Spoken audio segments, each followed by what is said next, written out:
سلام كما يتصنحوا كبرات تخطاتلت نخلكم أمنت كرستنا روحس بعلدات كخون الكومندات منخو نلام رابع شوعة الترخل التشن عسران شدشتان زيتا دالو حدش زياناتات عزالكم قريبا لخو مكتتالكم يعدم فلما كندبتاتو ኤርትራ እስራት ከም ዝፈትሐትን ሚኒስትር ወጻኢ ጉዳይ ኢትዮጵያን ሚኒስትር ወጻኢ ጉዳይ ሕብረት መሬት ዓረብን ዝሃበው ሓበራዊ መግለጺ ዝምልከትን ኢትዮጵያ ኣብ ዘመነ ጎበጣ መምላሳ ኤርትራ ከም ዝሓበረትን ኤምሬት ዓረብ ንደቂ ሶማሊላንድ ተቐቢላ ንደቂ ሶማል ተኸልክል ከም ዘላ ከም ዝተገለጸን ዴንማርክ ንኣሜሪካ ከም ዘጠንቀቐተን ማድሮ ኣቤት ፍርዲ ቀሪቡ ዝሃበው መግለጽን ዝብሎን ካልእን ዝሕብር ዝርዝር ዜናታት ሒዝናልኩም ቀሪብና ኣለና ነቻነልና ሳብስክራይብ በመግባር ክሳብ መወዳእታ ክትከታተሉና ብኽብሪ ንዕድመኩም ተማለ ኣብ ከተማ አዲስ አበባ መስቀል አደባባይ ዝቀረበ መንፈሳዊ ምርኢት ንብዙሓት ኣቃልቦ ከም ሰሓበ ተገሊጹ ብናይ ኦርቶዶክስ ተዋህዶ ቤተክርስቲያን ኢትዮጵያ ምድላው ዝቀረበ ስነ ስርዓት ልደት ንብዙሓት ኣቃልቦ ሰሓበ ኮይኑ እዚ ኣብ አደባባይ መስቀል ዝተኻየደ መንፈሳዊ መደብ ከንቲባ ከተማ አዲስ አበባ ሓዊሱ ብዙሓት በአድናቆት ገሊጾሞ ኣብቲ መደብ ድንቂ መንፈሳዊ መዝሙራትን ምርኢታትን ከም ዝቀረቡ እውን ተገሊጹ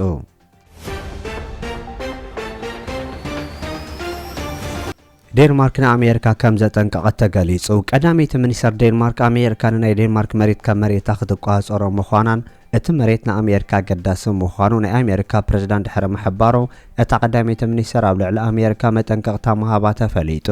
ቀዳሚት ሚኒስትር ናይ ዴንማርክ ሜት ፍሬድሪክሰን ኣሜሪካ ካብተን ሰለስተ ግዝኣት ዴንማርክ ካብ ትሕቲ ዝኾነት ግዝኣት ሕቶ ከተቐርብ መሰል ከም ዘይብላን ኣብ ልዕሊ ተን ግዝኣታት ሕቶ ምቕራብ ማለት ኣብ ልዕሊ ላውነት ናይ ዴንማርክ ጣልቃ ምእታው ጥራይ ምዃኑ እውን ኣፍሊጣ ኣላ ዶናልድ ትራምፕ ብዛዕባ ግሪንላንድ ተሓቲቱ ኣብ ዝመለሰሉ ግዜ እታ ግዝኣት ንኣሜሪካ ናይ ፀጥታን ረብሓን ቦታ ምዃና ዝገለጸ ኮይኑ ዴንማርክ ኣብ ግሪንላንድ ብምዃን ንናይ ዓለም ፀጥታ ትመልእ ከም ዘየላ ገሊጹ ኣሜሪካ ኣብ ልዕሊ ቬንዙዌላ ዕውት ስርሒት ጭውያ መራሕቲ ሃገርን በዓልቲ ቤቱን ድሕሪ ምክያዳ ግዝኣት ግሪንላንድ ናይ ኣሜሪካ ነፈርትን ባንዴራን ብዘለዎ ስእሊ ምርኣያን ኣብ ቀረባ እዋን ዝብል ጽሑፍ ከም ዝተጻሕፈ እውን ናይ ኣሜሪካ ወገናት ገሊጾም እዚ ከምዚ ኢሉ እንከሎ ዋና ጸሓፊ አንቶኒዮ ጉተሬዝ ናብ ባይቶ ጸጥታ ሕቡራት ሃገራት ኣብ ዝለኣኾ መልእኽቲ ኣህጉራዊ ሕጊ ከም ዘይተኸበረን ኣሜሪካ ኣብ ልዕሊ ቬንዙዌላ ዝወሰደቶ ስጉምቲ ፍጹም ዘይሓላፍነታዊ ምዃኑ ገሊጹ ኣሜሪካ ኣብ ልዕሊ ቬንዙዌላ ዘካየደቶ መጥቃዕቲ ምጥሓስ ኣህጉራዊ ሕጊ ምዃኑ ብመንገዲ ምክትሉ ዝሓበረት ዋና ጸሓፊ ኣሜሪካ ኣብ ልዕሊ ግዛት ኣሉላውነት ገጅፍ ገበን ትፍጽም ከም ዘላ ሓቢሩ ኣብ ቬንዙዌላ ክመጽእ ዝኽእል ዘይምርግጋእን ኣብቲ ከባቢ ክህልዎ ዝኽእል ጽልዋን ቀሊል ከም ዘይኮነን ንዓለም ሙሉእ ክጸሉ ዝኽእል ምዃኑ ዝገለጸት ዋና ጸሓፊ ብተወሳኺ እውን እቲ ኣሜሪካ ዝወሰደቶ ስጉምቲ ንመጻኢ ዝምድና ሃገራት ኣሉታዊ ጽልዋ ከም ዝኸውን ገሊጹ ስዊዘርላንድ እውን ብግድኣ ንብረት ፕሬዝዳንት ቬንዙዌላ ኒኮላስ ማዱሮን ካብቲ ሃገር ክወፅእ ከም ዘይክእል ምግባራን እታ ሃገር ነቲ ስጉምቲ ዝወሰደት ናይቲ መራሒ ንብረት ካብቲ ሃገር ክወፅእ ከም ዝተፈተነ ድሕሪ ምግላጻ ምዃኑ እውን ተገሊጹ እዚ ከምዚ ኢሉ እንከሎ ድማ ማዱሮ ኣብ ቤት ፍርዲ ከም ዝቐረበ ተገሊጹ ኣሎ ቬንዙዌላዊ ኒኮላስ ማዱሮ ኣብ ቤት ፍርዲ ኒውዮርክ ንመጀመርታ ግዜ ኣብ ዝቐረበሉ እዋን ኣብዚ ሕጋዊ ምስጋር ዕፀ ፋሪስን ካልእ ክስታትን ገበነኛ ከም ዘይኮነ ገሊጹ ማዱሮ ኣብቲ ናይ ፍርዲ ኣጋጣሚ ክሳብ ሕጂ ፕሬዝዳንት ቬንዙዌላ ምዃኑ ክገልጽ እንከሎ ንሱን በዓልቲ ቤቱን ሳሊያ ፍሎርሰን ካብ ቀጽሪ ካራካስ ተታሒዞም ከም ዝተወሰዱ መግላጹ ይዝከር ነቲ ፍርዲ ክዕዘቡ ዝመጹ ኣብ ደገ ዝተኣከቡን ሰልፈኛታት ናይ ክልቲኡ ወገን መግለጽታት ሒዞም እምባሮምን ክፍለጥ እንከሎ ገሊኦም ኣሜሪካ ካብ ቬንዙዌላ ኤድ ክኣክብ ዝብል ክኸውን እንከሎ ገለ እውን ፕሬዝዳንት ትራምፕ የቐንየና ዝብል ከም ዝነበሮ ይንገር ፕሬዝዳንት ቬንዙዌላ ዝነበረ ኒኮላስ ማዱሮ ናብ ቤት ፍርዲ ከተማ ኒውዮርክ ክኣቱ እንከሎ ኣብኡ ንዝነበሩ ጋዜጠኛታት ክምልስ እንከሎ ተጨው የክብል ዝተዛረበ ኮይኑ ናብቲ ቤት ፍርዲ ምስ ኣተወ ድሕሪ ደቃይቕ ዳኛ ኤልቪን ንማዱሮ መንነቱ ከረጋግጽ ተሓቲቱ ክምልስ እንከሎ ኣነ ሰር ኒኮላስ ማዱሮ ፕሬዝዳንት ቬንዙዌላ ዝነበርኩ ካብ 3 ጥሪ ጀሚረ ድማ ኣብዚ ተጨው ያለኹ ክብል ብቋንቋ እስፓኛ ተዛሪቡ ኣስዒቡ ኣብ ካራክብ ቬንዙዌላ ዝርከብ ገዛይ ተታሒዘ ኢሉ እዚ ከምዚ ኢሉ እንከሎ ፕሬዝዳንት ኣሜሪካ ዶናልድ ትራምፕ ቬንዙዌላ ክሳብ 50 ሚልዮን በርሚል ነዳዲ ንኣሜሪካ ከተረክብ ምዃና ገሊጹ ነቲ ንፕሬዝዳንት ኒኮላስ ማዱሮ ካብ ስልጣኑ ዘውረደ ወተሃደራዊ ስርሒት ዝኣዘዘ ፕሬዝዳንት ኣሜሪካ ዶናልድ ትራምፕ ቬንዙዌላ ክሳብ 50 ሚልዮን በርሚል ነዳዲ ንኣሜሪካ ከተረክብ ከም ዝኾነት ገሊጹ ትራምፕ ኣብ ማሕበራዊ መራኸብታት ገጹ ኣብ ዘርግሖ ጽሑፍ እቲ ነዳዲ ብዋጋ ዕዳጋ ከም ዘይሽየጥን ካብቲ መሸጣ ዝርከቦ ኣታዊ ከም ዝቋጸሮ ዝገለጸ ኮይኑ ካብዚ ነዳዲ ዝረኸቡ ኣታው ንቬንዙዌላ ንህዝቢ ኣሜሪካን ኣብ ረብሓ ከም ዝውዕል ወሲኹ ገሊጹ። ትራምፕ ነዚ ገለጸ ኢንዱስትሪ ነዳዲ ኣሜሪካ ኣብ ውሽጢ ሓደ ዓመት ኣብ ቬንዙዌላ ምንቅስቓስ ክጅምር ምዃኑ ድሕሪ ምግላጹ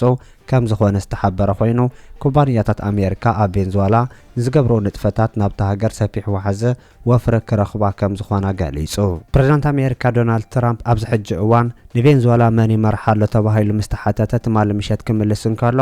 ኣነ ዝመርሓ ዘሎ ክብል መልሲ ሂቡ።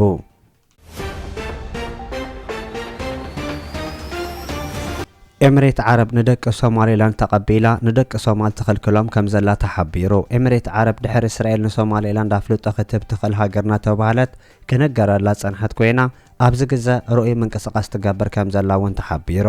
ደቂ ሶማሌላንድ ናይ ኤምሬት ቪዛ ክወሃቡ ከለዉ ደቂ ሶማልያ ግን እቲ ናይ ስራሕን ናይ ቱሪስትን ቪዛ ገዲባቶ ከም ዘላ ዝጠቕሱ ምንጭታት ሕብራት ኤምሬት ዓረብ ኣብ መንጎቶም ወገናት ፍልልይ ምግባራ ይንገር ኣሎ።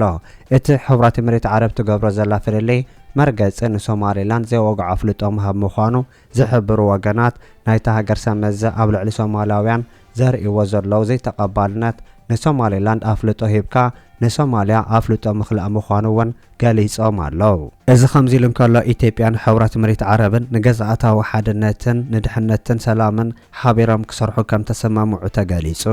ኢትዮጵያን ሕብራት ኤምሬት ዓረብን ሰላምን ድሕነትን ነንሕድሕዶም ንምሕላው መሬታዊ ግዛእታዊ ሓድነት ንምዕቃብ እስትራቴጂካዊ ምሕዝነት ደጊሞም ከም ዘረጋገጹ ተገሊጹ። ሚኒስትር ወጻኢ ጉዳይ ክልቲአን ሃገራት ኣብ ዝሃበዎ ሓበራዊ መግለጺ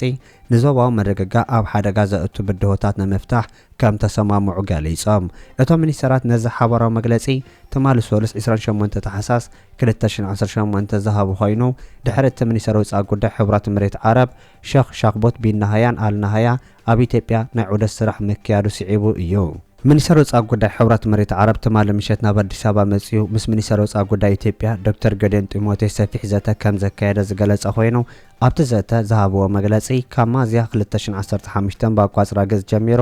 ኣብ ኩናት ጸንሐት ሱዳን ኣብ ልዕሊ ንጹሃት ሰባት ዝፍጸም መጥቃዕቲ ከም ዝኾነኑን ክልቲኦም ወገናት ንጹሃት ሰባትን ሰብኣዊ ሰራሕተኛታትን ክከላኸሉ ከም ዝጸውዑ እውን ተገሊጹ። ንሶም ኣብ ዝሃበዎ መግለጺ ብዛዕባ መንገዲ ምዛመት ኩናት ክልቲኦም ወገናት ነቲ ግጭት ንምውጋድ ቀንዲ ሓላፍነት ኣብቶም ተዋግእቲ ወገናት ከም ዘሎ ዝገለጹ ኮይኖም ነባሪ ተኽሲ ዶ ምባል ክብጻሕ ዝኽእል ቁልጡፍ ሰብኣዊ ምቁራጽ ተወሳኺ ከም ዘድለ ዝሓበሩ እዘን ክልተ ሃገራት ኣብ መላእ ሱዳን ህጹጽ ቁልጡፍን ዘይተገደበን ሰብኣዊ ሓገዝ ክርከብ ጸዊዖም። ብተወሳኺ እውን ብሲቪልያን ዝምራሕ ናጻ መንግስቲ ንምቋም መንገዲ ዝጸርግ ንኹሉ ዝሓቆፈ ግሉጽን መስርሕ ምስጋር ክህልውን ኣገዳሲ ከም ዝኾነ ገሊጾም።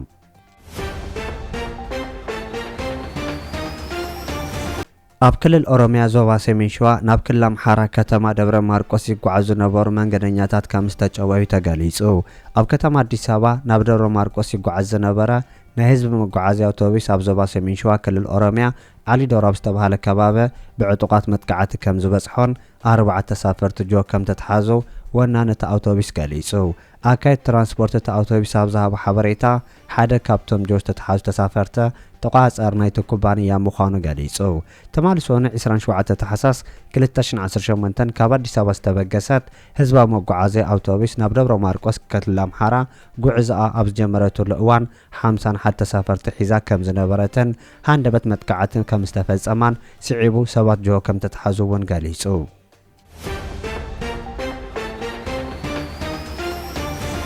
ፕሬዝደንት ሳሳፈወርቂ ቃለ መሕትት ክህብ ከም ዝኾነ ተገሊጹ። ማዕከናት ዜና ኤርትራ ኣብ ህልው ዓለማውን ዞባውን ምዕባለታት ከምኡ እውን ዘቤታዊ ጉዳይ ዘተኮረ ቃለ መሕትት ምስ ፕሬዝደንት ሳሳፈወርቂ ኣብ ቀረባ መዓልታት ከካየዳ ከም ዝኾነ ገሊጸን።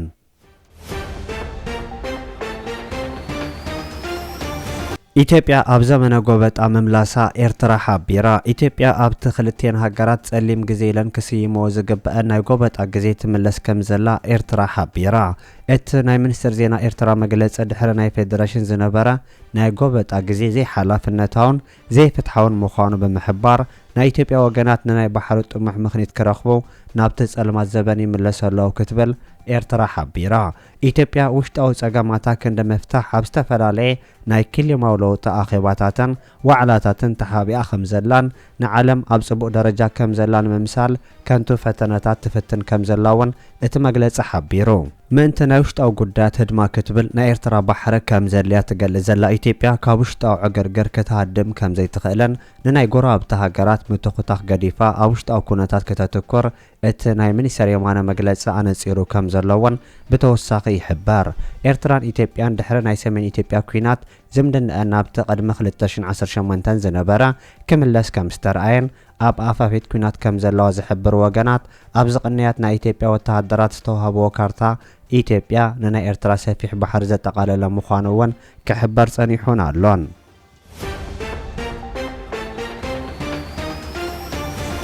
ኤርትራ ሕጅውን እስራት ትፈትሕ ከም ዘላ ተገሊጹ ኣብ ኤርትራ ንዓመታት ምስ እምነትን ሃይማኖትን ብዝተኣሳሰር ጉዳይ ኣብ ቀይዲ ዝጸንሑ ተወሰኽቲ እስራት ከም ዝተፈትሑ መደበር ዜና ቢቢሲ ትግርኛ ምንጭታት ሓቢሮም ንኽብል ሎሚ ንግሆ ጸብጺቡ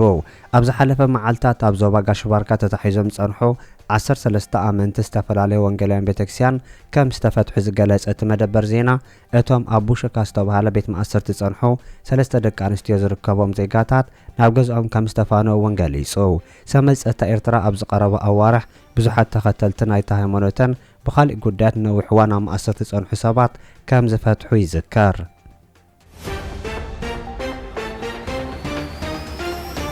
كم تقولنا نرد أزلنا حزي أدي سابا شفيتهم نابس ألاقي سليمهم آتيهم أبدي سابا ناي سلام أخيوان ناقورو قندما أبستفل عليو خبابي تتقراي عطوات نعطعو يمز خدو زلو مالتي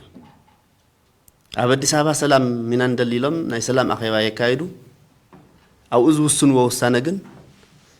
ككل التبومبين الناو جزء أتول من ناول يمزل على زلوا مالتي كم يمزور زلوا مالتي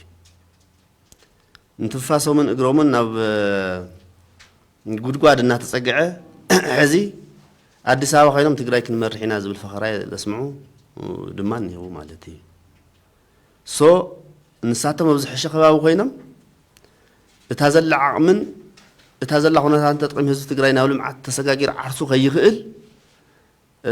ناي سلام كنتات كزرقو صفحت من قصاصات زجور أكلات النيو يوم نزي أمون بنهزم من قصاص ناتقالسنا ناي وشتنا سلام ندحنتنا نون بعسنا عن حلنا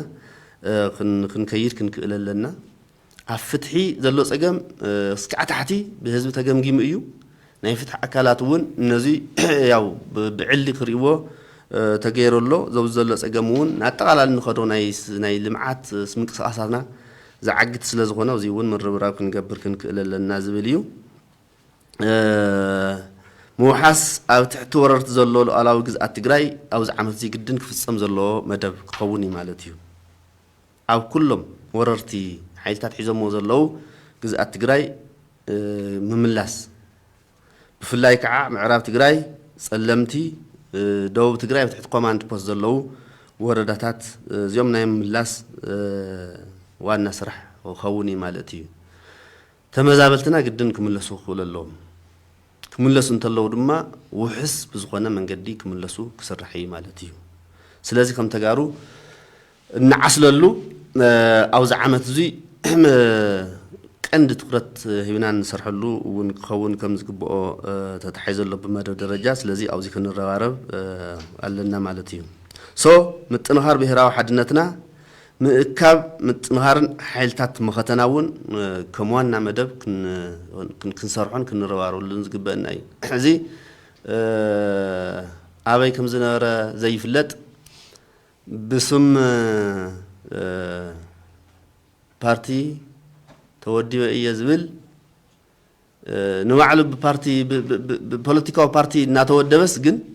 حو حتى ليت فئات نابل زوعل حو حزز ألم أو قال قاليو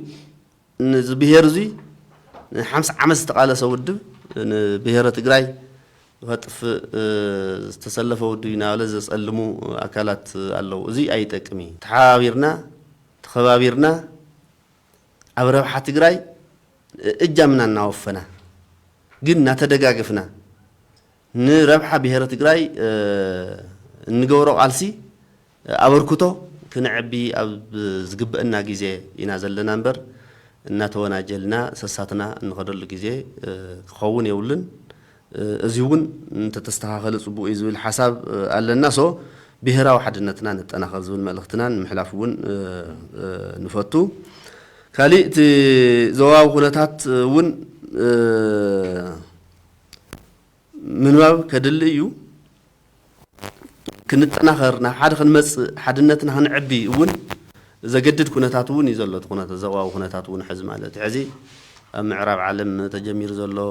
ኣብ ማእኸላይ ምብራቕ ዝንሄ ጎንፅታት በተለይ ኣብ ቀርኒ ኣፍሪካ ድማ ኣብ ምብራቕ ኣፍሪካ ሕዚ ዝንሄ ኩነታት ድማ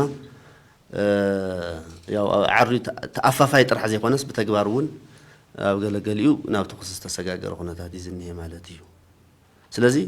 ብቐጥታ ይኹን ብተዘዋዋሪ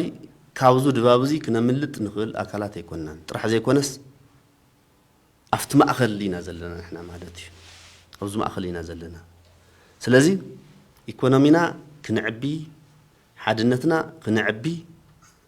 ስትሮንግ ክንከውን ከምቲ ናይቲ ማሊ ኣብ ዝጠልም ምዕራፍን ግዜን ኢና ዘለና እዚ እንተጌርና ምስ ኩነታት እናተዓፃፀፍና እንተኸድና ነቲ ኩነታት ንምብድሃን ንምስጋርን ክንክእል ኢና ሶ ኣብዚ ግን ንገብሮ ምርብራብ ክዓቢ ኣለዎ ሓፍ ክብል ኣለዎ ነዚ ድማ ሓድነት ብጣዕሚ ወሳኒ እዩ ዝብል ሓሳብ እዩ ዘለና ማለት እዩ ስለዚ ቀንዲ ናይዚ ዓመት መደባትና ኣዝዮም ከበድትን ብናይ ህዝቢ ምንቅስቓስ ክፍፀሙ ዝግብኦምን ተተዓዊቶም ድማ ንህልውናና ወሰንትን ኣብ ዝኾኑ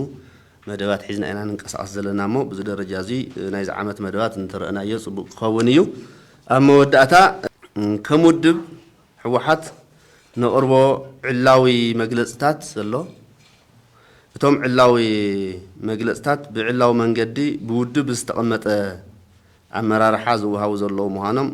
ምፍላጥ ከድሊ እዩ ማለት እዩ ካልኦት ኣብ ዝተፈላለዩ ሚድያታት መድረኻትን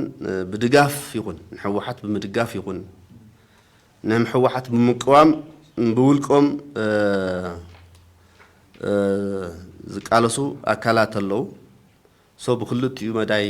ዘሎ ምንቅስቓስ ናይቶም ውልቀ ሰባት ናይ ውልቆም ኣካይዳ ምዃኑ ግልፂ ክንገብር ንፈቱ ማለት እዩ ማለት ተው ዝለዓሉ ሓሳባት ስለ ዘለዉ ብዕላዊ መንገዲ ንህቦ ዘለና መግለፂታት እዩ ዕላዊ መንገዲ ንህቦ መግለፂታት ማለት ሰሙናዊ ናይ ውድብ መግለፂታት ኣለዉ ኣብ መድረኽ ይኹን ኣብ ሚድያታት ድማ ያው ዕላዊ ውድብ ዝወከሎ ኣመራርሓ በብግዚኡ ናብ መድረኽ እናመፁ መብርህታት ይህቡ ኣለዉ እቲ ብጎኒ ዝቃለስ ዘሎ ንዓና ብምድጋፍ ይኹን ንዓና ብምቅላስ ግን ብውልቁ ብናይ ባዕሉ መንገዲ ዝቃለስ ዘሎ ምዃኑ ህዝቢ ትግራይ ክፈልጠልና ንደሊ ክብርን መጎስን ንጀጋኑ ስዋኣትና ደጊመ ርሑስ በዓል ልደት 2018 ክኾን ይምነ ይቀኒየለይ